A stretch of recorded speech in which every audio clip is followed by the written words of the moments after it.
If you want to work on your own car, there's a few things that you're gonna need. And in this video, I'm gonna give you exactly the tools you need to get started on your own project car based on 13 years of me doing it the hard way. Because in the past 13 years of doing this, everybody buys the wrong tools. And I'm not talking thousands of dollars of special tools and equipment or even a fancy garage. I'm talking about a couple $100s today to get you started on your project.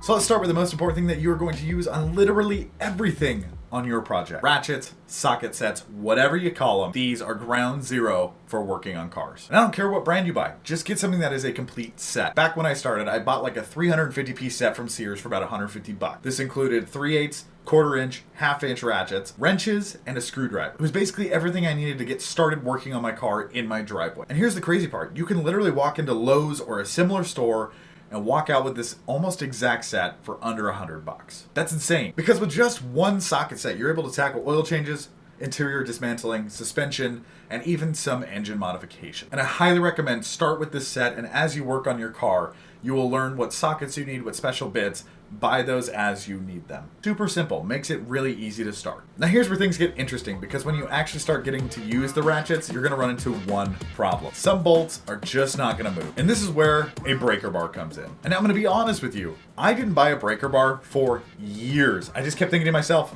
I don't need to buy another tool. I'll just use a pipe, a broom handle, whatever I could get to get a little extra leverage on my ratchet. And that's when I learned, some bolts just don't respond to effort. You could be thinking you're clever. You need leverage and something that is solid. It's not flashy, but it'll save you from breaking your ratchets and your knuckles. Now we talk about getting the car into the air. Jacks, ramps, and jack stands. And this is one of the areas you don't want to cheap out blind, because this is the difference between working safely and trusting your life to a bad decision. But you're in luck. There's a new generation of foam ramps. Race ramp. Lightweight, strong, and easy to store. And yes, I know they are very expensive, but if you're able to afford them, I highly recommend jumping for them. That said, I didn't start there. I started with a cheap set on Amazon, and they worked. They barely got me enough clearance to get underneath to do some maintenance and oil changes. And that's the point. You start where you can, and you upgrade later. But now, if you're gonna wanna go further than just a simple oil change, you're gonna need a jack and jack stands. I run a Daytona jack from Harbor Freight. My wife actually bought it for me, and it's one of the best tools that I own. Because once you have a proper jack setup, you unlock everything. Brakes, wheels, suspension, all that becomes available to you because you now have your wheels off the ground. But I need to be very clear here. Jack stands are not an optional tool. You need to get good ones. Because they're not just holding your car up, they're holding your life. And now this next part is something that nobody respects from the beginning. Organization. And I promise you, you will regret ignoring this, because there's nothing that ruins the job faster than when you go to put the car back together, can't find the right bolts. They're in a cup somewhere, they're in a cardboard box somewhere, or they're just missing altogether. Or you accidentally threw them away. And you think you'll remember where all of those bolts go. You won't. You just won't. Because your 2-hour job is now a 2-day job, and you will have forgotten after every single mistake you made. I had to learn that the hard way. Don't ask. I already told you. But seriously, magnetic trays. Harbor Freight has them for dirt cheap. Go get yourself several. I used to think gloves were completely unnecessary. I mean, mechanics don't normally use them. Then I would finish any project I was working on looking like I wrestled the engine in an oil field. And then comes the worst part. You go inside, you try to live your normal life, but you can't, because every single thing you touch is now contaminated with your oily, greasy fingers. But gloves will fix that. And also, they'll save your social life. I mean, come on.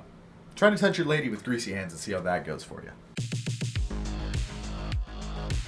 Lighting is something nobody thinks about until it's too late. Headlamps, magnetic lights, under the hood lights, whatever. Make sure you get yourself some lights. Cars are designed to hide things from us. Plastic covers, rubber, all the stuff in the interior will hide things from you. So when you can't see what you're working on, you're not really gonna do it right.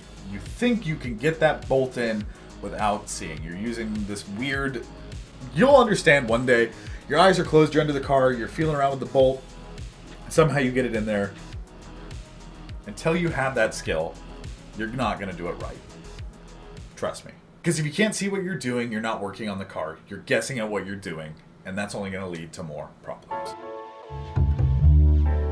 Now let's talk about something I wish I would have respected and knew about soon. Penetrating oil. Because some bolts are just not gonna come out politely. They're either seized on, rusted, or personally offended that you're trying to remove them from their home. And if you think you're going to be able to force that bolt off, You're gonna round it off, you're gonna break it, or you're just gonna break yourself. Trust me, I've done all three.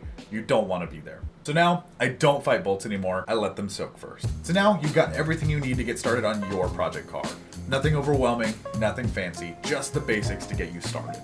And that's the hardest part, is getting started. So send this to a friend who has talked about starting their project car forever and get started. Thank you guys so much for watching. I appreciate it. And I'll see you guys in the next video. See ya.